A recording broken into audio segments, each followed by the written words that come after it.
ಆಗ್ಬೇಕು ಅಂತ ನಮ್ಮ ಗ್ರಾಮೀಣ ಅಭಿವೃದ್ಧಿ ಇಲಾಖೆ ಅಡಿನಲ್ಲಿ ನಮ್ಮ ಗ್ರಂಥಪಾಲಕರಿಗೂ ಇರಲಿಲ್ಲ. ಅವ್ರು ನನ್ನ ಗಮನಕ್ಕೆ ತಂದ ಮೇಲೆ ಒಂದು ಪ್ರಾಮಾಣಿಕ ಪ್ರಯತ್ನ ಮಾಡಿ ಅವರಿಗೆ ಕನಿಷ್ಠ ವೇತನ ಮಾಡಿಸಿ. ಆದರೂ ಕೂಡ ಸೆಸ್ ಮುಖಾಂತರ ಆಗಬೇಕಾಗಿತ್ತು. ಅದನ್ನು ಕೂಡ ಇನ್ನು ನಡೆದಿದೆ, ಚರ್ಚೆ ನಡೆದಿದೆ ಹೇಗೆ ಮಾಡೋದು ಅಂತ. ಆದರೆ ಕನಿಷ್ಠ ವೇತನ ಬ್ರ್ಯಾಕೆಟ್ನಲ್ಲಿ ಅವ್ರು ಬಂದಿದ್ದಾರೆ, ತಮ್ಮದು ಆಗಿಲ್ಲ. ಆಮೇಲೆ ನೀವು ನನಗೆ ಹೆಚ್ಚೇನು ಹೇಳೋ ಅವಶ್ಯಕತೆನೂ ಇಲ್ಲ, ಯಾಕಂದರೆ ಆಕಸ್ಮಿಕವಾಗಿ ತಾವು ಪ್ರತಿಭಟನೆ ಮಾಡಿದಾಗೆಲ್ಲ ಹೆಚ್ಚು ನಾನೇ ಬಂದಿರೋದು, ನಿಮ್ಮ ಮಂತ್ರಿಗಳಿಗಿಂತ ಹೆಚ್ಚು ನಾನೇ ಬಂದಿರೋದು. ಅವ್ರ ಅನಿವಾರ್ಯ ಕಾರಣಗಳಿಂದ ಬರ್ಲಿಕ್ಕೆ ಆಗಿರಲಿಲ್ಲ. ನಾನು ಕೂಡ ನಿಮ್ಮ ಮುಂದೆ ಒಂದ್ಸರಿ ನೇರವಾಗಿ ಮುಖ್ಯಮಂತ್ರಿಗಳಿಗೆ ಮಾತನಾಡಿದ್ದೀನಿ, ಒಂದೆರಡು ಸರಿ ನೇರವಾಗಿ ನಿಮ್ಮ ಮಂತ್ರಿಗಳಿಗೆ ಮಾತನಾಡಿದ್ದೀನಿ. ಅವರು ಯಾವ ಮಂತ್ರಿಗಳಿಗೂ ಆಸಕ್ತಿ ಇದೆ, ಮುಖ್ಯಮಂತ್ರಿಗಳಿಗೂ ಆಸಕ್ತಿ ಇದೆ. ನಾನು ಈಗ 4:15 ಮಾನ್ಯ ಮುಖ್ಯಮಂತ್ರಿಗಳ ಒಂದು ಮೀಟಿಂಗ್ ಇದೆ ನಮ್ಮದು. ಅದರಲ್ಲಿ ಇದು ಮತ್ತೊಮ್ಮೆ ಪ್ರಸ್ತಾವನೆ ಮಾಡ್ತೀನಿ. ನಾನು ನಿಮ್ಮ ಅರ್ಜಿ ನೋಡಿಲ್ಲ, ಫೈನಾನ್ಸ್ ಡಿಪಾರ್ಟ್ಮೆಂಟ್ ಅವ್ರ ಹತ್ರನೂ ಮಾತನಾಡಿ ಎಷ್ಟಾಗುತ್ತೆ ಹೇಗಾಗುತ್ತೆ ನೋಡ್ಕೊಂಡು ನಿಮ್ಮ ಮಂತ್ರಿಗಳಿಗೂ ನಾನು ಮಾತನಾಡ್ತೀನಿ. ದಯವಿಟ್ಟು ನೋಡಿ, ಈಗ ನೀವು ಮಾತಾಡಿದ್ರೆ ನನಗೆ ಬಹಳ ಕಷ್ಟ ಆಗುತ್ತಪ್ಪ. ನೋಡಿ, ನಮ್ಮ ಪ್ರಾಮಾಣಿಕ ಪ್ರಯತ್ನ ಯಾವಾಗಲೂ ಕೂಡ ಎಲ್ಲರ ಏಳಿಗೆಗಾಗಿದೆ. ವಿಶೇಷವಾಗಿ ನಮ್ಮ ಹೆಚ್ಚಿನ ಕರ್ತವ್ಯ ಮತ್ತೆ ಹೆಚ್ಚಿನ ಜವಾಬ್ದಾರಿ ಈ ವರ್ಗಕ್ಕಿದೆ. ಸೊ ಇವತ್ತಾಗಿಲ್ಲ ಅಂದರೆ ಹೇಗೆ ಮಾಡಿಸೋದು ಅನ್ನೋದು ನಾನು ವೈಯಕ್ತಿಕವಾಗಿ ಕೂಡ ನಾನು ನೋಡ್ತೀನಿ. ಇಲ್ಲಿವರೆಗೂ ನಾನು ಬರೀ ನಿಮ್ಮ ಸಂದೇಶವನ್ನು ಅಲ್ಲಿ ನಮ್ಮ ಮಂತ್ರಿಗಳಿಗೆ, ಮುಖ್ಯಮಂತ್ರಿಗಳಿಗೆ ತಿಳಿಸ್ತಾ ಇದ್ದೆ.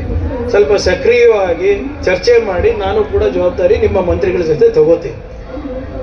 ಇದನ್ನ ಇವತ್ತು ಚರ್ಚೆ ಮಾಡಿಬಿಟ್ಟು ಏನೇನು ಸಾಧಕ ಬಾಧಕ ಇದೆ ಅಂತ ನಾನು ನೋಡ್ತೀನಿ. ಯಾಕಂದರೆ ಸಂಪೂರ್ಣ ಮಾಹಿತಿ ನನ್ನಿಲ್ಲ, ಯಾಕಂದರೆ ಇದು ನನ್ನ ಇಲಾಖೆ ವ್ಯಾಪ್ತಿನಲ್ಲಿ ಬರಲಾರ್ದ್ರಿಂದ ನಾನು ಜಾಸ್ತಿ ತಿಳ್ಕೊಂಡಿಲ್ಲ. ಯಾವಾಗ ನೀವು ಪ್ರತಿಭಟನೆ ಮಾಡ್ತೀರಾ, ಯಾವಾಗ ನನಗೆ ಕರೆಸ್ತೀರಾ, ಅವಾಗ ಬಂದು ಹೋಗಿ ನಿಮ್ಮ ಸಂದೇಶವನ್ನು ಪ್ರಾಮಾಣಿಕವಾಗಿ ಅಲ್ಲಿ ಕೊಡೋದಷ್ಟೇ ನನ್ನ ಜವಾಬ್ದಾರಿ ಆಗಿತ್ತು.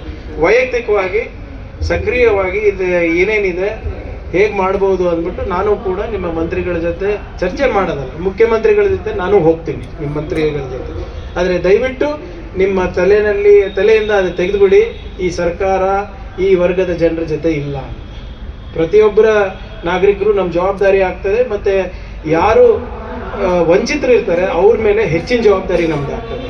ಸೊ ಖಂಡಿತವಾಗೂ ಅವಕಾಶದಲ್ಲಿ ಇರ್ಬೋದು ಅಥವಾ ಸಮಾನ ವೇತನದಲ್ಲಿ ಇರ್ಬೋದು, ಈ ನಿಮ್ಮ ಏನು ಹೋರಾಟ ಇದೆ ಇದನ್ನು, ಈ ನಿಮ್ಮ ಭಾವನೆಗಳನ್ನು ನಾನು ಸರ್ಕಾರಕ್ಕೆ ತಿಳಿಸ್ತೀನಿ.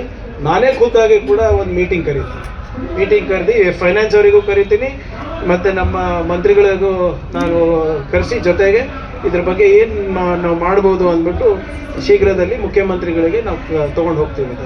ಸೊ ದಯವಿಟ್ಟು ನಾನು ಇನ್ನೇನು ಹೆಚ್ಚೇನು ಹೇಳೋಕ್ಕಾಗೋದಿಲ್ಲ, ಯಾಕಂದರೆ ಪದೇ ಬರೋದು ನಿಮ್ಮ ಮುಂದೆ ಮತ್ತೆ ನಾನು ಸುಳ್ಳು ಆಗ್ತೀನಿ.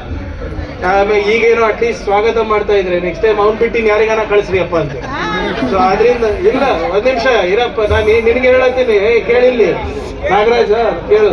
ಕಾಲು ಬೀಳೋದ್ರಿಂದ ಕೆಲಸ ಆಗ್ತಾ ಇದ್ರೆ ಎಲ್ಲರೂ ಕಾಳೆ ಬೀಳ್ತಾ ಇದ್ರು. ದಯವಿಟ್ಟು ಅದಕ್ಕೆ ಕಾಲು ಬೀಳೋದಲ್ಲ, ನೀವು ನಿಮ್ಮ ಹಕ್ಕಿಗೆ ಕೇಳ್ತಾ ಇದ್ದೀರಪ್ಪ. ನೀವೇನೇ ಕೇಳಿ, ಇದು ನಿಮ್ಮ ಸರ್ಕಾರದಿಂದ ನೀವು ಹಕ್ಕಿನಿಂದ ಕೇಳಬಹುದು. ಕಾಲು ಬೀಳೋದು ಅವಶ್ಯಕತೆ ಇಲ್ಲ. ಸಂವಿಧಾನಿಕವಾಗಿ ನಿಮ್ದೇನು ಹಕ್ಕಿದೆ ಅದನ್ನ ತಲುಪಿಸೋ ಜವಾಬ್ದಾರಿ ನಮ್ಮ ಸರ್ಕಾರದಾಗಿದೆ.